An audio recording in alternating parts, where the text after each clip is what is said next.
공통적으로 연상되는 단어가 있습니다. 무엇일까요? 공통적으로 연상되는 단어. 감사죠. 네. 감사가 생각이 납니다. 그래서 제가 요 며칠 사이에 느꼈던 감사의 마음을 함께 나누어 보고자 합니다. 우선 부모님에 대한 감사를 떠올리지 않을 수가 없습니다. 부모님 세대는 비극적인 전쟁을 견뎌내고 힘들게 살아온 분들 아닙니까?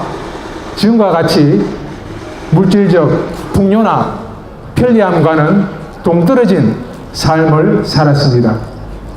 이제 철이 좀 드는가 해서 부모님께 효도를 하고 싶지만 불행히도 저에게는 이 세상에 존재하지 않습니다. 생전에 그 고마움을 제대로 표현하지 못했다는 게 많이 후회되었습니다.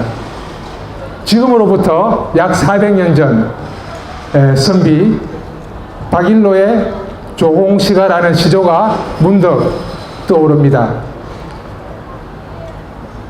그 조공시가 문득 떠오르는데요.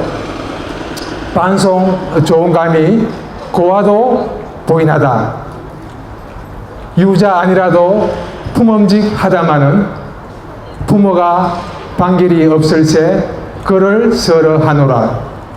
어버이 거리는 마음을 읊은 것이죠. 부모님 계시면 더 늦기 전에 감사드리기 바랍니다. 요즘 저는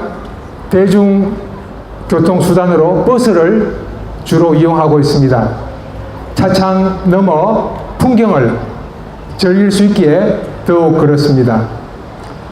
지난주 이곳 마로니에 공원에 오기 위해서 140번 버스를 탔던 이야기입니다. 때마침 정류장에 버스가 도착했습니다. 하지만 횡단보도를 건너지 못해서 그만 놓치고 말았습니다. 아쉬운 생각에 좀 더 일찍 서두르지 못한 나 자신을 나무라고 싶었습니다. 왜냐하면 약속 시간에 늦을까봐 조바심이 났을 뿐만 아니라 버스 정보 안내판에는 10분을 더 기다려야 다음 버스가 도착한다는 것이었습니다. 한참을 기다려서 버스에 올랐습니다. 맨 뒷좌석에 앉았는데 도중에 두 여성이 내 옆에 앉게 되었습니다. 생김새가 우리와 비슷했지만 영어로 대화를 나누어서 영어권 국가 외국인으로 생각되어졌습니다. 그러나 두 명 중에 한 사람은 한국인이었고 동반한 외국인 친구에게 서울 시내 이모저모를 설명해 주고 있었습니다. 민간 홍보대사 역할을 톡톡히 하고 있는 자랑스러운 시민의 모습이었습니다.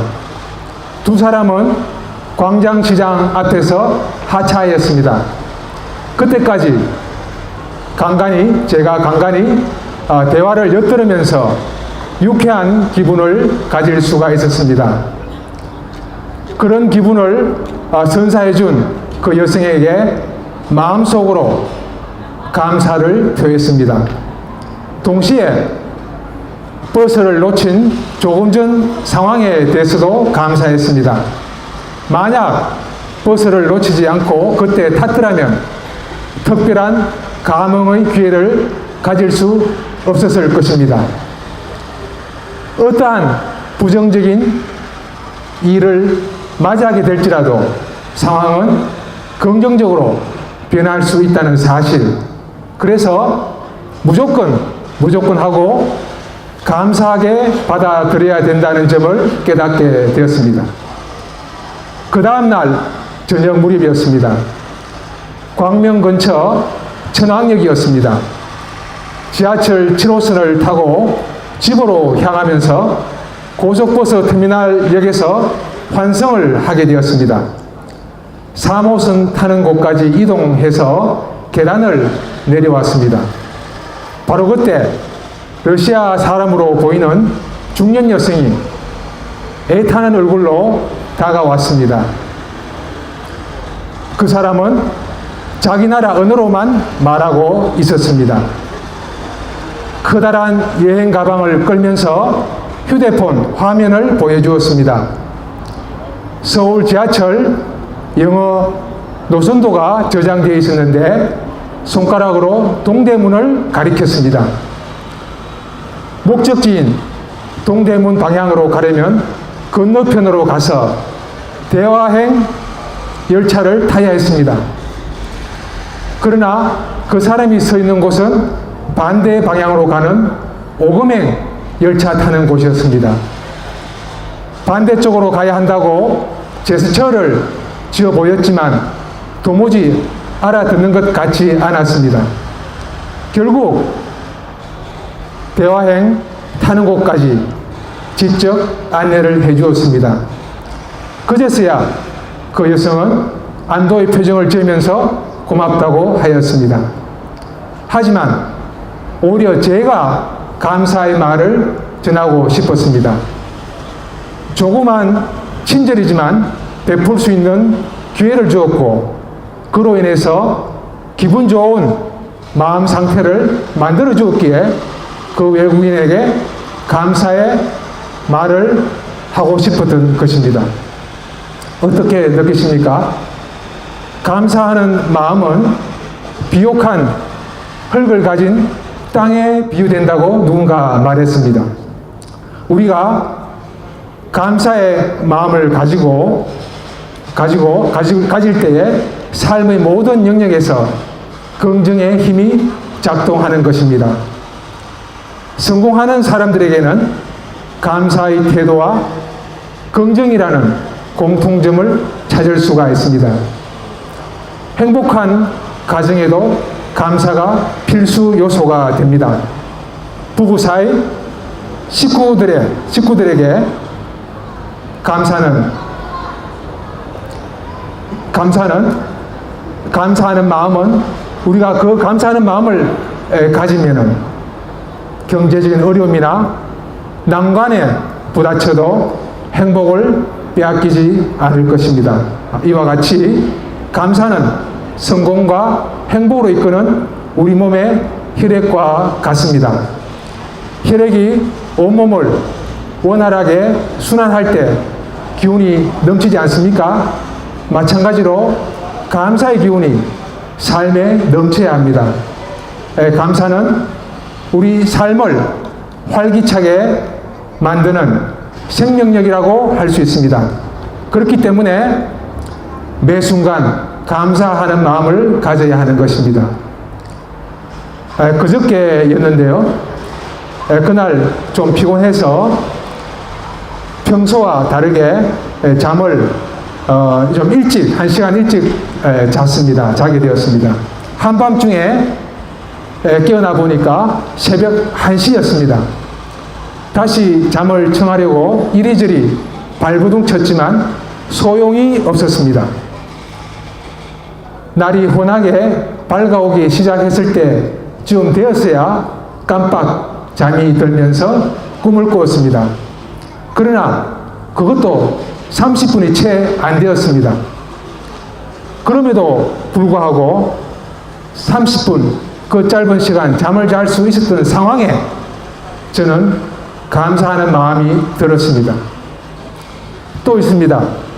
어제는 그 전날 잠을 제대로 못 자서 그런지 소파에 앉아 TV를 보다가 그대로 잠이 들었습니다. 아침에 일어나 보니까 허리가 아주 불편했습니다. 아마도 허리에 무리가 가는 자세를 취했던 모양입니다. 한 걸음 내딛기가 아주 힘들었습니다. 지금도 온전한 상태가 아닙니다. 그럼에도 불구하고 감사의 마음을 품었습니다. 바른 자세를 취하라. 그러지 않으면 크게 고생한다. 라고 미리 주의를 주는 것으로 생각되었기 때문입니다. 어떻습니까? 이만하면 감사의 마음, 준비 상태가 된 것 같지 않습니까? 그러면 감사 습관을 어떻게 하면 들일 수가 있을까요? 매일 감사일기 쓰기를 권장하고 싶습니다. 하루도 빠짐없이 감사일기를 쓰는 사람을 알고 있습니다. 그분의 감사일기는 예를 들면 이렇습니다. 5월 8일 어버이날. 어버이날에 군에 간 아들이 휴가 나와서 밥을 같이 먹게 되어서 감사합니다. 아내와 같이 쇼핑을 하며 시간을 보낼 수 있어서 감사합니다. 서울에서 대전까지 기차를 타고 가면서 노트북 작업을 했습니다. 이동 시간에 시간을 잘 활용할 수 있어서 감사합니다. 대충 이런 것인데요. 감사할 거리는 일상에 널려 있습니다. 날마다 3건 이상 3주간만 제대로 적는다면 감사의 마음이 저절로 몸에 배게 될 것으로 확신합니다. 우리는 각종 스트레스나 우울과 같은 마음의 병에 걸리기 쉬운 환경에 놓여 있습니다. 그렇지만 감사하는 마음을 가지고 생활한다면 그러한 정신적인 질병을 간단히 물리칠 수가 있습니다. 바로 긍정 에너지가 작용하기 때문이죠. 모든 일은 우리가 어떻게 바라보느냐 하는 관점에 달려 있습니다. 컵에 물이 반쯤 있을 때 반밖에 남지 않았구나 라고 생각할 필요는 없습니다. 아직도 반이 남았구나 라고 생각해야 합니다. 이와 같이 긍정적인 시각을 가질 때 감사의 마음이 새록새록 돋아나게 됩니다. 아름다운 이 계절에 감사하는 마음을 더욱 키워나가기를 바라겠습니다. 감사합니다.